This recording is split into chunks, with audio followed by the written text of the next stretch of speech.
साथियों, स्वागत है आप सभी लोगों का प्यारे सितारे चैनल में। साथियों, जनगणना 2027 का कैलेंडर जारी हो चुका है। इसके अंतर्गत हमारे उत्तर प्रदेश में प्रथम चरण में 22 मई 2026 से जनगणना अधिकारी जनगणना कार्य के लिए हमारे घरों पर आएंगे। तो साथियों, आज का हमारा यह वीडियो भी जनगणना की संक्षिप्त जानकारियों से संबंधित है। तो चलिए शुरू करते हैं आज की इस वीडियो को और जान लेते हैं ये सब कुछ।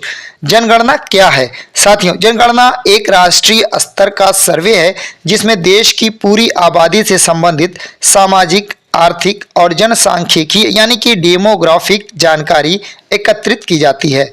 जनगणना प्रत्येक 10 साल में एक बार की जाती है। हमारे देश में सबसे पहली जनगणना सन 1872 ईस्वी में हुई थी। पिछली जनगणना सन 2011 में हुई थी। 2011 के बाद 2021 में जनगणना होनी थी, लेकिन कोविड-19 के कारण टल गई थी। अब यह 2026-27 में शुरू की गई है।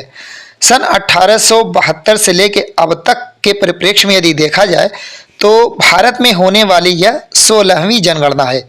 आज़ादी के बाद से अब तक के परिप्रेक्ष्य में यदि देखा जाए तो आज़ाद भारत में होने वाली यह 8वीं जनगणना है। साथियों, जनगणना के अंतर्गत देश में रहने वाले प्रत्येक व्यक्ति की गिनती की जाती है, यानी कि देश में कुल कितनी जनसंख्या है इसका पता लगाया जाता है। इसके साथ ही देश में कौन कौन लोग कहाँ कहाँ रहते हैं इसकी जानकारी इकट्ठा की जाती है। देश के विभिन्न भागों या क्षेत्रों में रह रहे लोगों की आयु संरचना यानी कि उनकी उम्र क्या क्या है इसे भी चिन्हित किया जाता है। साथ ही उन लोगों की शिक्षा के स्तर का भी पता लगाया जाता है। देश के विभिन्न भागों या क्षेत्रों में रहने वाले लोगों द्वारा बोली जाने वाली भाषा का भी पता लगाया जाता है। उनकी किस धर्म में आस्था है यानी कि वे किस धर्म को मानने वाले हैं ये जानकारी ली जाती है। उनके रोजगार की स्थिति का भी पता लगाया जाता है, यानी कि वे रोजगार से जुड़े हैं या नहीं, और यदि रोजगार से जुड़े हैं तो किस प्रकार का रोजगार है इसकी जानकारी ली जाती है।